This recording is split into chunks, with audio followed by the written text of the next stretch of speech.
Hello dear students, कैसे हैं आप सभी। Welcome to my YouTube channel NIS study. बच्चों, आज हम NIS क्लास 12 के बारे में बात करने जा रहे हैं। आज हम सैम्पल क्वेश्चन पेपर सॉल्व करेंगे, यानी 2025 का सैम्पल पेपर आज इस वीडियो में सॉल्व होने वाला है। ओके, ये आपके 100 मार्क्स का दिया होता है। ओके, जिसमें से आपको 20 मार्क्स TMA के मिलते हैं। ओके, तो this question paper consist of 51 questions in all. बच्चों, ये हिंदी मीडियम का क्वेश्चन पेपर है। ये बस फ्रंट मैंने इंग्लिश में आपको दिखाया है। ओके, वरना पूरा क्वेश्चन पेपर मैंने हिंदी में सॉल्व किया है, तो ये हिंदी मीडियम वाले बच्चों के लिए है। ओके, तो और क्वेश्चंस आपके 51 दिए गए हैं, ठीक है। और सारे क्वेश्चंस आपके कंपल्सरी हैं कि आपको अटेम्प्ट करना ही है।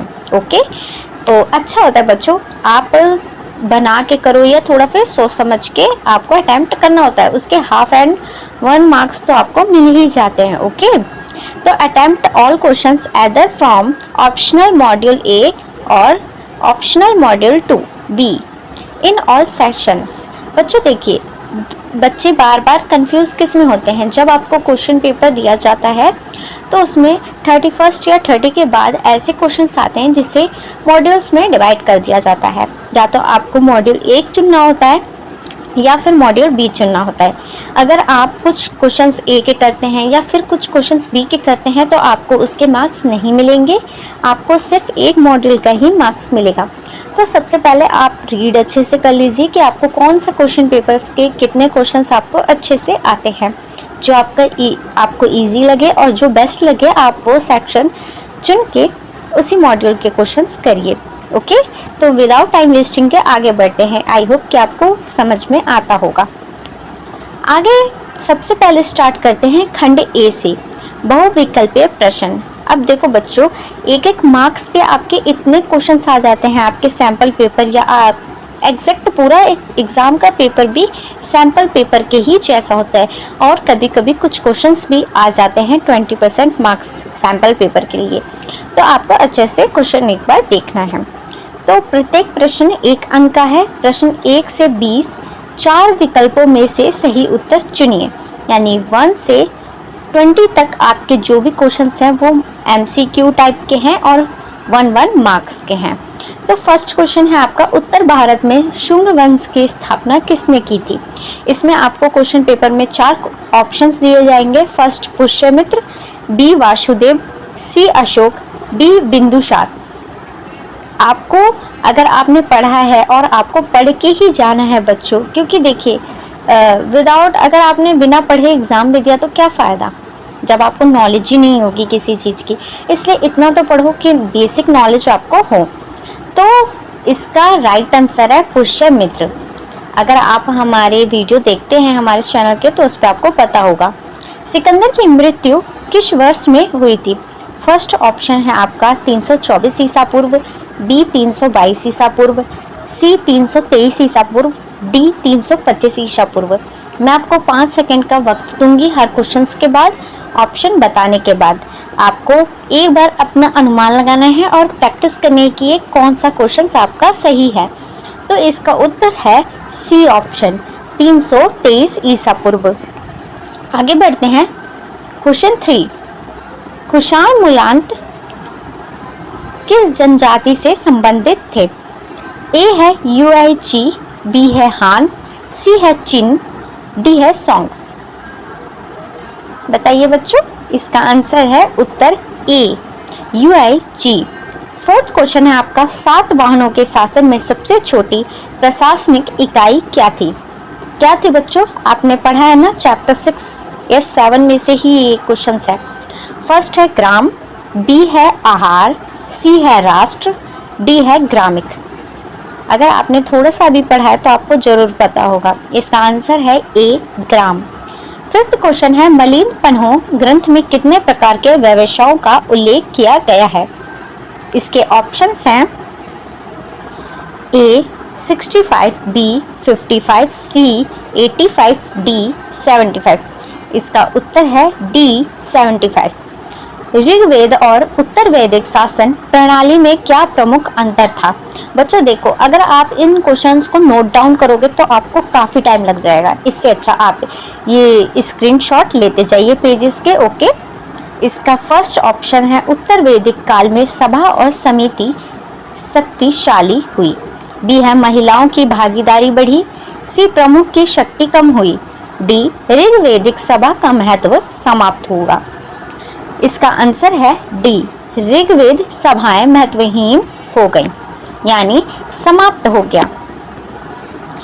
अब आते हैं आगे 7th क्वेश्चन पे। सुल्तान के शासनकाल में मुख्य सलाहकार कौन होता था?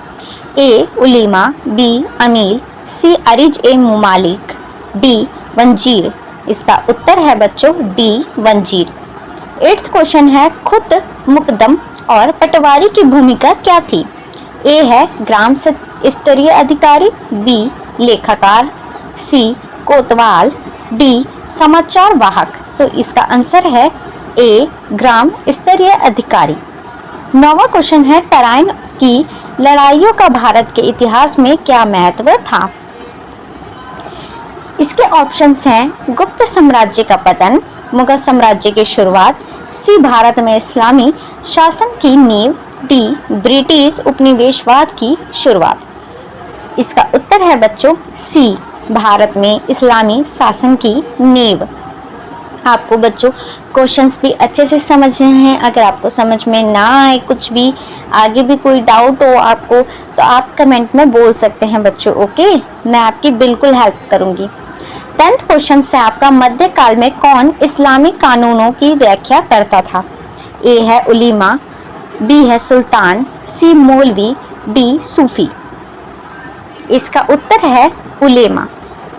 बच्चों मैं इन क्वेश्चंस में आपको डीप तो समझा नहीं सकती हूँ, ओनली मैं आपको बेसिक नॉलेज ही दे सकती हूँ। ओके, तो अगर आपको कोई से क्वेश्चन समझ ना आए या फिर आपको समझना हो कि क्यों इसका आंसर ये है, तो आप एक बार क्वेश्चन नंबर डाल दीजिएगा। ओके, ठीक है। फिर 11th क्वेश्चन हम पढ़ते हैं। 1760 में मीर जाफर के स्थान पर बंगाल का नवाब कौन बना? ए है मीर कसीम बना, या सिराजुद्दौला, सी अलीवर्दी खान, डी फर्रुख खसियार। इसका आंसर है बच्चों ए मीर कसीम। 12th क्वेश्चन आता है बच्चों आपका 1765 में अंग्रेजों को दीवानी मिलने का अर्थ क्या था? ए ऑप्शन है पूरे भारत से राजस्व वसूली, बी ऑप्शन है आपका बंगाल, बिहार, उड़ीसा से राजस्व वसूली, सी है मुगल सम्राट के प्रतिनिधि बनना, डी है मुगल सत्ता को स्वीकार करना। इसका उत्तर बी बंगाल, बिहार, उड़ीसा से राजस्व वसूली करना था। ठीक है, किसको? 1765 में अंग्रेजों को दीवानी मिलने का अर्थ यही था। ठीक है।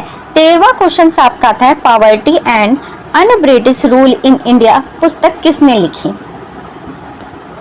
तो ऑप्शन ए है महाराजा अग्रसेन, बी बंकिम चंद्र, सी ईश्वर चंद्र विद्यासागर, डी दादाबाई नौरोजी। तो इसका उत्तर है डी दादाबाई नौरोजी।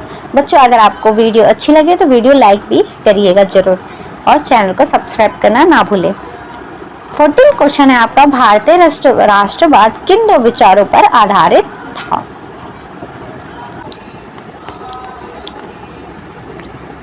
ए है ब्रिटिश शासन का विरोध, बी भारत की एकता, सी ए और बी दोनों, यानी जो ऑप्शन ए है और जो ऑप्शन बी है उन दोनों को बोला गया है, एंड डी ऑप्शन में ब्रिटिश शासन का समर्थन। तो इसका उत्तर होगा सी, यानी कि दोनों। 15वां क्वेश्चन है बच्चों आपका बाल गंगाधर तिलक ने गणपति उत्सव क्यों शुरू किया? अब देखिए ये कितने पहले से हम लोग पढ़ते आ रहे हैं। इसका ऑप्शन ए है आर्थिक राष्ट्रवाद फैलाने हेतु, बी है राजनीतिक चेतना फैलाने हेतु, सी है भगवान गणेश की पूजा हेतु, चौथा है धार्मिक मंच के जरिए राष्ट्रवाद को बढ़ाने हेतु। तो इसका उत्तर होगा डी, यानी कि धार्मिक मंच के जरिए राष्ट्रवाद को बढ़ाने हेतु। 16 क्वेश्चन है आपको बच्चों भारतीय राष्ट्रवाद की आत्मा क्या थी? तो ए क्वेश्चन है आपका ब्रिटिश शासन का विरोध, बी है राष्ट्र एकता की भावना, सी दोनों, डी शिक्षा का प्रचार। तो इसका उत्तर है बच्चों सी, यानी कि दोनों, ब्रिटिश शासन का विरोध भी और राष्ट्रीय एकता की भावना भी। 17वां क्वेश्चन है बच्चों आपका, ब्रिटिश शासन का पहला प्रभाव किस क्षेत्र में पड़ा? ऑप्शन ए संस्कृति, ऑप्शन बी अर्थव्यवस्था, ऑप्शन सी शिक्षा, ऑप्शन डी कृषि। इसका उत्तर है बच्चों संस्कृति, यानी ऑप्शन ए। 18वां क्वेश्चन, आर्थिक राष्ट्रवाद की नींव किसने रखी? ऑप्शन ए है दादा भाई नौरोजी, बी है महादेव गोविंद रानडे, सी है रमेश चंद्र दत्त, डी है उपरोक्त सभी। तो आर्थिक राष्ट्रवाद की नींव इन सभी ने रखी थी, यानी ऑप्शन डी।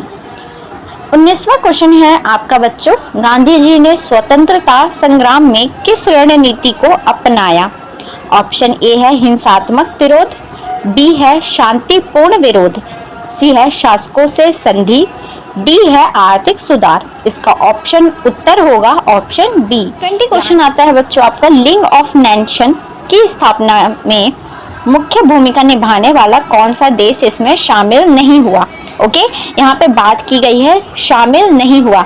इस क्वेश्चन पे भी आप जरा ध्यान दीजिएगा, बच्चे हड़बड़ाई में आके यानी जल्दबाजी में जज्बात में आके कि हाँ मुझे तो ये आता है, इस चक्कर में वो नहीं शब्द नहीं पढ़ पाते और जो शामिल है उसको टिक कर देते हैं, जिस वजह से उनके 1 मार्क्स कट जाते हैं।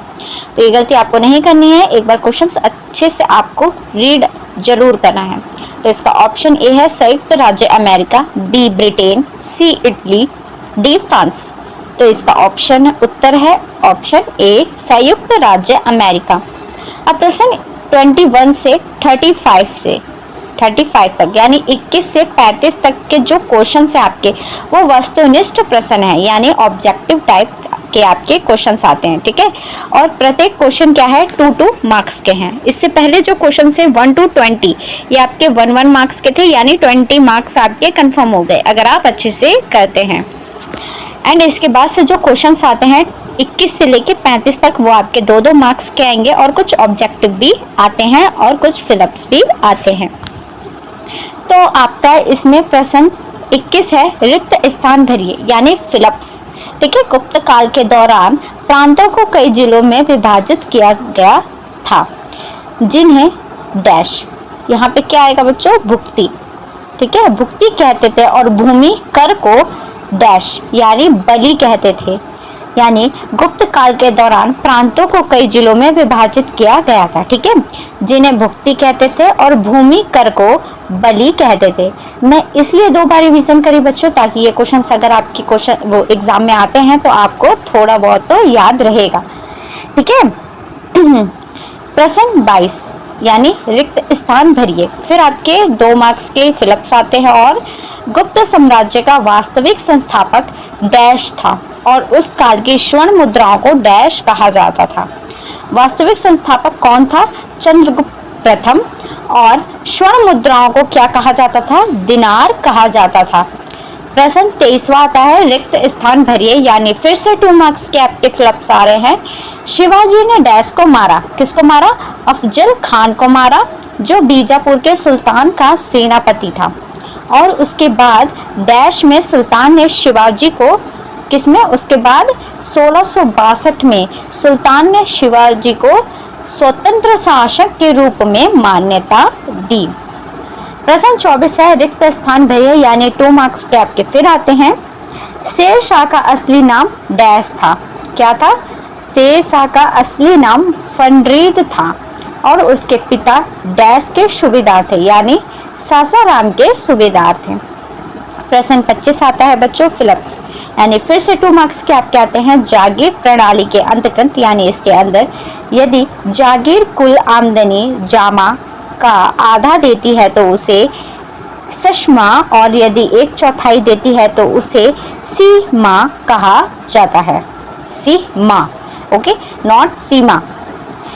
प्रश्न 26 आता है आपका, वाक्य पूर्ण कीजिए। ओके, इसमें है 1773 के रेगुलेटिंग अधिनियम के तहत किंग इन काउंसिल ने डैश में सुप्रीम कोर्ट की स्थापना की, यानी कलकत्ता।